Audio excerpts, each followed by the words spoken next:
Македонија се гуши, а власта доцни со постапката за доделување на инвертерите кои граѓаните ги чекаат веќе 2 месеца. Премиерот верува дека веќе од јануари ваучерите ќе стигнеле во рацете на корисниците. Тој е свесен дека постапката малку доцни, бидејќи работите оделе согласно Законот за јавни набавки. Сериозноста на параметрите, финансиски, државата да носи одлука во период кој што е август или септември, не ви дава можност, согласно законската одговорност, да уште од тогаш определите средства.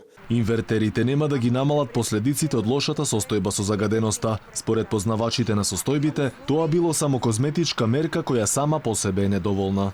Не мора да се трошат пари толку многу на инвертери, туку тие пари да се насочат во гасификација, да се потрошат повеќе во јавниот превоз, нека е тоа и такси возилата, да се заменат со хибридни, со електрични возила, со силни еколошки стандарди, со кои што тие возила поминуваат некогаш и 200 до 250 километри на ден во целото, посебно во централното градско подрачје. Заменик министерот за екологија упати апел до општините да преземат дел од одговорноста, бидејќи тие биле на потек да учествуваат во замената на нееколошките извори на затоплување. Доколку одеднаш би имале моќ да ги промениме сите печки на мазут, би било идеално.